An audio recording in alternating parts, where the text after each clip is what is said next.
అటువంటి నందమూరి తారక రామారావు గారు మహిళా సంక్షేమం కోసం వేసినటువంటి పునాదుల్ని బలపరుస్తూ ముందుకు వచ్చినటువంటి అధినాయకుడు మన చంద్రబాబు నాయుడు గారు.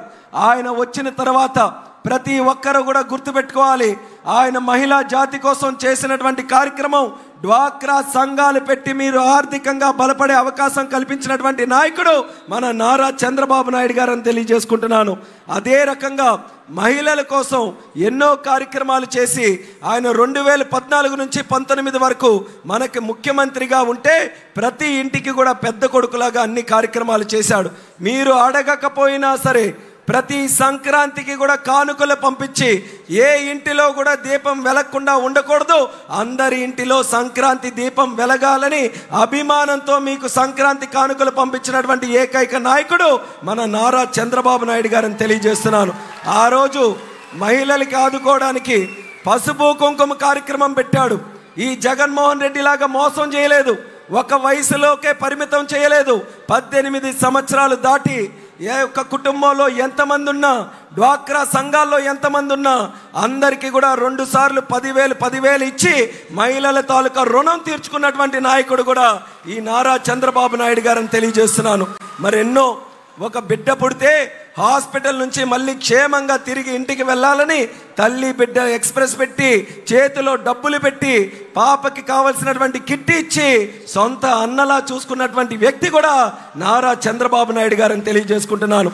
ఆయనకు ఒక నమ్మకం, ఎక్కడైతే స్త్రీలు పూజించబడతారో దేవతలు అక్కడే ఉంటారనేటటువంటి సామెతని నిజం చేయాలన్న ఆలోచనతో స్త్రీలు పూజించుకొని ముందుకు వచ్చాడు. కానీ జగన్మోహన్ రెడ్డి ముఖ్యమంత్రి అయిన తర్వాత ఈ రాష్ట్రంలో రాక్షసుల్ని తయారు చేశాడు. ఆ రాక్షసుల్ని తిరిగి ఆ అత్యాచారాలు చేయడానికి మహిళల మీదకు వదిలాడు.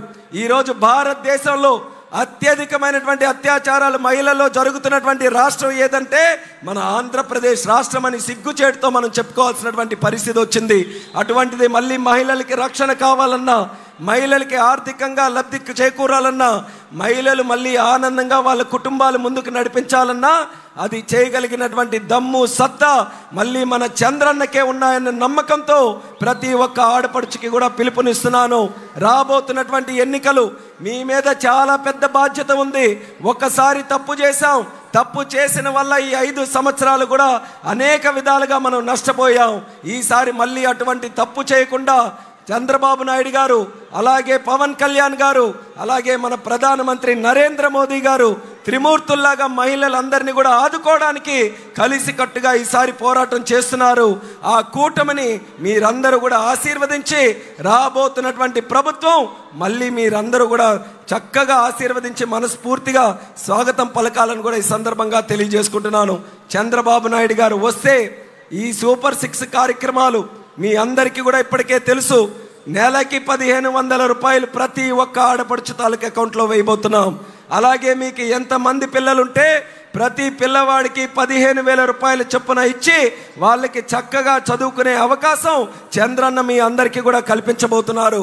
ఆ రోజు మీ ఇంటిలో దీపం పెట్టినటువంటి నాయకుడు చంద్రన్న దీపం కనెక్షన్ల ద్వారా గ్యాస్ కనెక్షన్లు ఇచ్చాడు. కానీ జగన్ వచ్చిన తర్వాత గ్యాస్ వంట చేసుకునే అవకాశం లేదు. గ్యాస్ ధర పెంచేశాడు, కొనుక్కోలేకపోతున్నాం. చంద్రన్నకి బాధ కలుగుతుంది.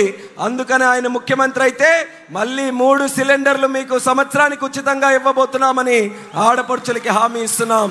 అలాగే మీకు బస్సు ఛార్జీలు 1 పైసా లేకుండా చంద్రన్న మళ్ళీ మీకు ఆర్టీసీ బస్సు సౌకర్యం ఫ్రీగా ఉచితంగా మీరు జిల్లాలో ఎక్కడికి తిరగాలన్నా ఆ సౌకర్యం కూడా కల్పిస్తున్నాం. 3,000 వస్తుంది పెన్షన్ ఈరోజు. ఆ 3,000 పెన్షన్ కూడా 4,000 రూపాయలు చేయబోతున్నాం చంద్రన్న వచ్చిన తర్వాత. ఆ 4,000 పెన్షన్ని జూలై వరకు మీరు వేచి చూడక్కర్లా. ఈ ఏప్రిల్ నెల నుంచే మీకు జూలైలో ఎప్పుడైతే ముఖ్యమంత్రిగా ఆయన ప్రమాణ స్వీకారం చేస్తారో ఆ నెల నుంచి 3,000 మిగతా 3,000 కూడా కలిపి 7,000 జూలై 1వ తేదీన మీ తలుపు తట్టి మీ చేతుల్లో పెట్టే బాధ్యత మన అన్న చంద్రబాబు నాయుడు గారు తీసుకుంటారని కూడా తెలియజేస్తున్నాను. ఇలా బ్రహ్మాండమైనటువంటి కార్యక్రమాలు మిమ్మల్ని దృష్టిలో పెట్టుకొని మీ కష్టాలని దృష్టిలో పెట్టుకొని చంద్రబాబు నాయుడు గారు మీకోసం చేయాలని ఎంతో ఆతృతతో వేచి చూస్తున్నారు. మరి మనం అందరం కూడా ఆయన ముఖ్యమంత్రికి చేయడానికి సంసిద్ధంగా ఉన్నామా? చంద్రన్నను మళ్ళీ ముఖ్యమంత్రి చేసుకుందామా? సిద్ధమా?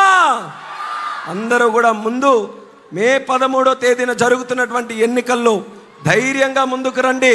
మా చంద్రన్న మళ్ళీ రావాలనే ఆలోచనతో ప్రతి మహిళ తాలూకా ఓటు సైకిల్ గుర్తు మీద పడాలని మళ్ళీ మీ అందరికీ కూడా కోరుకుంటున్నాను. శ్రీకాకుళం పట్టణంలో కూడా గతంలో కొంతమంది మీరు చూసుంటారు, టిట్కో ఇల్లులు చంద్రబాబు నాయుడు గారు కట్టించారు. సుమారు 3000 ఇల్లు లేక అవస్థలు పడుతున్నటువంటి వారికి, రెంటుల బాధ తట్టుకోలేకున్నటువంటి కుటుంబాలకి ప్రభుత్వమే ఇల్లు చక్కగా కట్టించి ఇవ్వాలని బ్రహ్మాండంగా కట్టిస్తే 5 సంవత్సరాలు ఆ రోజు ఎవరైతే డబ్బులు కట్టారో ఇల్లు కోసం, అటు ఇల్లు ఇవ్వలేదు, ఇటు డబ్బులు కూడా ఇవ్వకుండా ఎంతో మంది పేదవాళ్ళ తాలూకా కన్నీళ్ళు కారణమయ్యారు ఈ జగన్మోహన్ రెడ్డి అండ్ బ్యాచ్ అనేది కూడా తెలియజేసుకుంటున్నాను. ఇలా ఈ రోజు ఉన్నటువంటి సమస్యలు అన్నీ కూడా మనకి చంద్రన్న వస్తే పరిష్కారం అవుతాయి. దానికి ప్రతి ఒక్కరు కూడా మనస్ఫూర్తిగా ఆయన ఆశీర్వదించాలని మళ్ళీ ఈ సందర్భంగా తెలియజేసుకుంటున్నాను. ఈ నియోజకవర్గంలో కూడా ఎక్కడ వేసిన గొంగలు అక్కడే వేసినట్టుగా మీ అందరికీ కూడా శ్రీకాకుళం నుంచి ఆమదలవలస వెళ్ళే రోడ్డు తెలుసా? అది రోడ్డు కాదు, నరకంగా తయారైంది. ఆ రోడ్డులో వెళితే ఎవరికి ఎప్పుడు నడుము జారిపోతుందో, ఎవరి ప్రాణాలు ఎప్పుడు పోతాయో కూడా తెలియదు. 5 సంవత్సరాలు ఆ రోడ్డుకి ఇటువైపు చూసుకుంటే ధర్మాన ప్రసాద్ గారు మంత్రి గారు, ఈరోజు రోడ్డుకి అటువైపు చూసుకుంటే ఆమదలవలస స్పీకర్గా ఉన్నారు తమ్మినేని సీతారాం గారు. అంటే రాష్ట్రాన్ని ఏలేటటువంటి మంత్రి, శాసన సభాపతి, వాళ్ళిద్దరి మధ్యలో ఉన్నటువంటి 15 కిలోమీటర్లు రోడ్డే చేసుకోలేనటువంటి వ్యక్తులు మీ జీవితాలు బాగు చేస్తారా? ఒక్కసారి ఆలోచించమని మీ అందరికీ సందర్భంగా తెలియజేస్తున్నాను. ఏ కార్యక్రమం కూడా చేయలేదు. 5 సంవత్సరాలు హాయిగా ఏసీ రూముల్లో గడిపి ఈరోజు మళ్ళీ ప్రజల దగ్గరికి మాయమాటలు చెప్పడానికి వస్తున్నారు. వాళ్ళని తిప్పి కొట్టాల్సినటువంటి బాధ్యత ప్రతి సోదరి మన మీద ఉందనేది మళ్ళీ తెలియజేసుకుంటూ, చంద్రన్న మీద ఉన్నటువంటి నమ్మకం ఏ రకంగా ఉంటుందనంటే, ఈరోజు ఒక ఆడపడుచు తన బిడ్డను తీసుకొని వచ్చింది. అన్నా చంద్రన్న, నాకే నువ్వు తండ్రి, నాకు నువ్వు అన్నలాగా, అందుకనే మా పాపకు కూడా పేరు నువ్వే పెట్టాలని చెప్పి ఈరోజు ఆ సోదరి మన ఆ బాబుని తీసుకొని వచ్చిందనంటే ఎంత నమ్మకం మన చంద్రన్న మీద ప్రతి ఒక్కరు కూడా పెట్టుకున్నారో ఒక్కసారి మీరు అందరూ కూడా గమనించాలి. అందుకనే మన నాయకుడు చంద్రబాబు నాయుడు గారికి